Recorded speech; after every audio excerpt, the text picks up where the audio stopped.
지구상의 마지막으로 남은 미개척 백길 북극항로. 수많은 탐험가가 꿈꿨고 수많은 선박이 좌절했던 이 얼음의 문이 지금 기후위기로 인해 열리고 있습니다. 아시아와 유럽을 잇는 이 길은 기존 스에즈 운하보다 무려 7,000km, 약 10일의 시간을 단축합니다. 하지만 북극항로는 단순한 지름길이 아닙니다.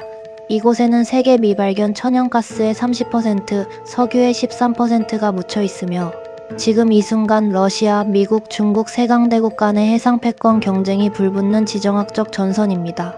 왜 해양수산부를 부산으로 이전할까? 에 대한 궁금증이 북극항로 개척에 대한 문제까지 알아보게 되었습니다.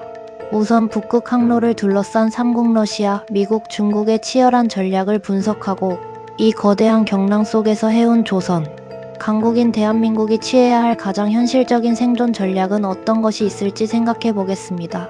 지도가 바뀌면 패권도 바뀐다. 지금 북극에서는 해상 패권, 에너지, 군사, 환경 규칙이 동시에 재편되고 있습니다. 그리고 이 변화는 부산항에도 질문을 던집니다. 부산은 이 항로의 수혜자가 될 수 있을까? 아니면 또 하나의 과잉 투자 사례로 남을까? 북극항로는 왜 전략 해역이 되었는가?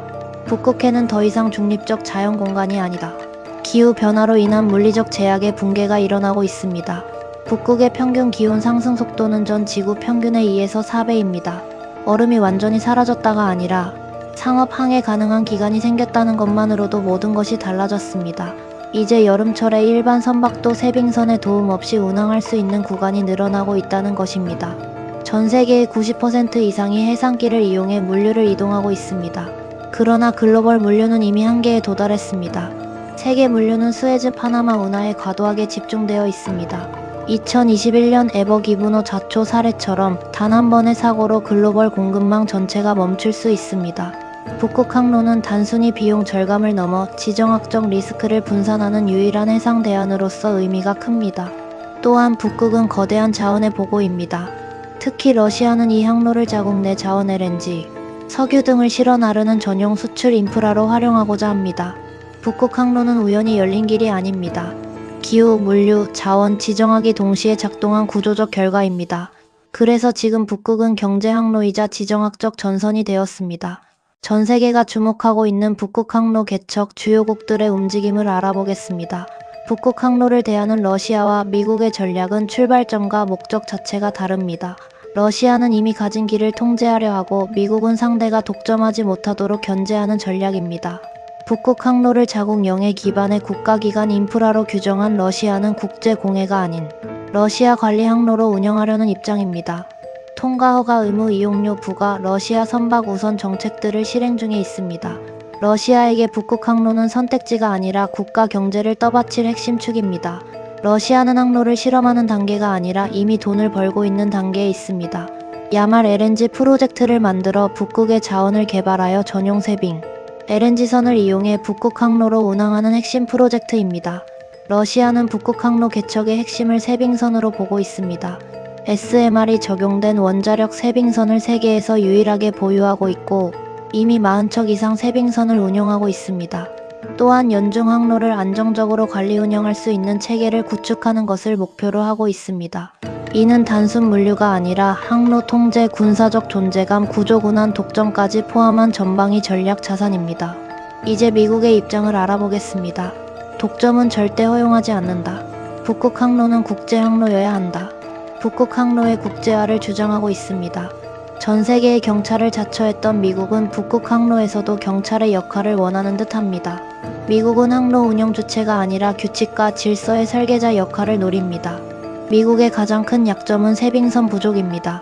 대형 세빙선 한두 척을 보유하고 있고 그것마저 노후화가 심한 상태입니다. 이에 따라 미국은 신규 세빙선 건조 계획을 하고 있습니다. 민, 군 겸용 세빙 플랫폼 추진 등으로 뒤늦은 추격에 나선 상태입니다. 미국은 단독 대응보다 동맹 중심 전략을 택합니다. 러시아처럼 길을 직접 지기보다 주변을 둘러싸는 방식으로 접근합니다. 북극항로를 환경보호, 기후위기, 국제규범의 문제로 끌어올려 러시아의 독점 논리를 약화시키려 합니다. 다음은 중국의 아이스 실크로드에 대해 알아보겠습니다. 중국은 북극권 국가가 아닙니다. 영토도 연안도 없습니다. 그럼에도 불구하고 중국은 북극을 미래 국가 생존과 직결된 전략 공간으로 규정하고 있습니다. 핵심 동기는 세 가지입니다. 중국 전체 원유 수입의 약 70% 이상이 말라카 해협 남중국해 인도양을 거쳐 들어옵니다. 이 항로는 미 해군의 영향력 하에 있고 분쟁 발생 시 봉쇄 가능성이 높습니다. 이를 중국에서는 말라카 딜레마라고 부릅니다. 북극 항로는 이 구조를 흔드는 유일한 해상 대안입니다. 미국의 영향력은 낮아지고 수송거리는 짧아집니다. 국가안보 차원의 해상보험인 셈입니다. 중국은 2018년 공식 북극 정책 백서에서 스스로를 금북극 국가라고 정의했습니다. 정치적 프레임을 씌워 빠질 수 없는 이해관계자라는 전략을 펼치려 하는 듯 보입니다. 주도권을 요구하지 않고 러시아의 파트너로 접근 야말, LNG 프로젝트 지분 참여 등 실질적인 공생관계 형성했습니다. 중국은 남극과 북극에서 세빙선 쉐룽 시리즈 운영하면서 여러가지 데이터들을 확보하고 있습니다. 항로 통제나 군사 개입 대신 투자 참여, 데이터 축적을 통해 누구도 배제할 수 없는 필수 이용자가 되는 가장 실용적인 플레이어 전략입니다. 북극 항로 개척은 기후 변화로 열린 공간 위에 글로벌 물류의 한계, 자원 확보 경쟁, 해상 패권 전략, 그리고 기술 성숙이 동시에 얹힌 결과입니다. 따라서 북극 항로는 단기 유행이 아니라 장기 구조 변화이며 앞으로의 핵심 쟁점은 얼마나 빨리 열리느냐가 아니라 누가 규칙을 만들고 어떤 기술로 지속 가능성을 확보하느냐입니다. 이 구도에서 한국 같은 해운조선 국가는 항로 주도권 경쟁에 직접 뛰기보다 기술 선박 환경, 규범 분야에서 영향력 확보가 현실적입니다. 특히 친환경 내빙선, 세빙 보조 기술, 스마트 항로 시스템은 미러 어느 쪽과도 협력 가능한 중립적 카드입니다.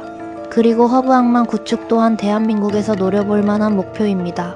부산항 북극 항로를 뒷받침하는 동부가 종합관문이 될 수 있다면 얼마나 좋겠습니까? 북극 운항 선박의 MRO 허브. 부산항을 들러야 북극 항로를 안전하게 갈 수 있다라는 인식. 부산항은 북극 항로의 교차로가 아니라 북극 항로가 작동하기 위한 엔진실이 되는 그날을 기다리며 오늘 영상을 마치도록 하겠습니다. 내용이 좋으셨다면 좋아요와 구독 꾹 눌러주세요. 더 좋은 내용과 영상으로 찾아뵙겠습니다. 감사합니다.